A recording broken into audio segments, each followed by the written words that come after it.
నేటిదిన వాక్య ధ్యానం కొరకు సామ్స్ 128 ఫిఫ్త్ స్టాంజా 128వ కీర్తన 5వ చరణం. సియోనులో నుండి యెహోవా నిన్ను ఆశీర్వదించును. చదవబడిన ఈ వాక్య భాగంలోని దీవెన పరిశుద్ధాత్మ దేవుడు ప్రతి ఒక్కరు కలుగు చేయునుగాక. వాక్య ధ్యానం కొరకే ప్రార్థన. ప్రేమగల మా తండ్రి, వందనాలు. నేడు చదవబడిన ఈ వాక్య భాగం ద్వారా మీరు మాతో మాట్లాడి బలపరచండి. యేసు క్రీస్తు నామమున ప్రార్థిస్తున్నాను తండ్రి, ఆమెన్. చదవబడిన ఈ వాక్య భాగంలో ప్రభువారు ఆయన సియోనులో నుండి తన ప్రజలను ఆశీర్వదించినటువంటి దేవుడు. సియోను అనగా యెరూషలేములో ఉన్న ఉన్నతమైనటువంటి స్థలం. అది యెహోవా సింహాసనము. రెండవదిగా ఆ స్థలమందు మందసం ఉంది. ఆ మందసం మీద ఉన్నటువంటి కెరూబులు పైగా ఆయన ఉన్నవాడు. అట్టి ఉన్నతమైనటువంటి స్థలములో నుండి ప్రభువారు తన ప్రజలను ఆయన దీవించువారై ఉన్నారు. ప్రస్తుత క్రొత్త నిబంధన కాలమందు ఎక్కడ 2-3 ఆయన నామమున కూడి ఉంటారో వారి మధ్య ఆయన నివాసం చేస్తారు. ఎవరైతే ఇద్దరు తాము వేడుకొని దేనిని గూర్చైన భూమి మీద ఏకీభవిస్తారో ఆయన వారి ప్రార్థన విని ఆయన పరలోకము నుండి ఆయన వారికి సహాయం చేస్తారు.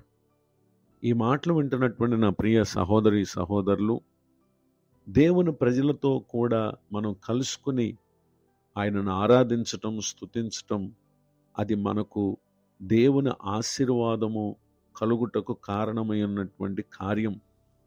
దీనిని మనం ఎంతమాత్రం కూడా నిర్లక్ష్యం చేయక శ్రద్ధ చూపించినప్పుడు ఉన్నతమందు ఆసీనుడై ఉన్న మన దేవుడు నిశ్చయముగా మనల్ని ఆశీర్వదిస్తారు. ఒకవేళ ఈ కార్యమును అశ్రద్ధ చేస్తే ఆశీర్వాదాన్ని మనం పోగొట్టుకుని పలు విషయాలలో నష్టమును, నాశనమును, అసమాధానమును, అశాంతిని, ఎన్ని ప్రయత్నములు చేసినా విఫలమయ్యేటటువంటి దుర్భర స్థితిని పొందే అవకాశాన్ని మనం కలుగు చేసుకునేటువంటి వారంగా ఉంటాం.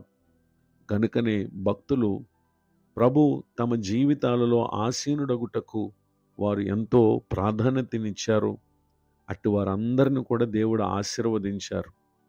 ఈ విధమైనటువంటి దీవెనను నా ప్రియులకు మీరు పొందాలని మీ కొరకు ప్రార్థిస్తూ కోరుతూ దేవుని సన్నిధి పట్ల శ్రద్ధ చూపి నిశ్చయముగా ప్రభు ఇచ్చు దీవెనలు ముందున్న కాలమంతా పొందాలని తెలియచేస్తూ ఈ మాటలు ముగిస్తున్నాను. ప్రార్థన.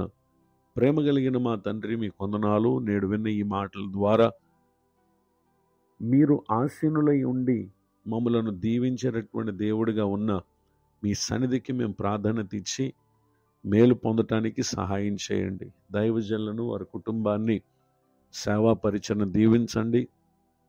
నూతన సంవత్సర దయాకిరీటాన్ని పొందిన మా ప్రియులను ఆశీర్వదించండి. కృంగిన వారిని, దుఃఖితులను, వేదనలో ఉన్న వారిని ఆదరించండి. నిశ్చయముగా నీ ప్రజలతో సహవాసాన్ని కలిగి మీరు అనుగ్రహించే దీవెనలు పొందుట కృప దయచేయండి. యేసుక్రీస్తు నామములో ప్రార్థిస్తున్నాను తండ్రి, ఆమెన్. తండ్రి, కుమార, పరిశుద్ధాత్మ దేవుడితోడు నడిపించునుగాక, ఆమెన్.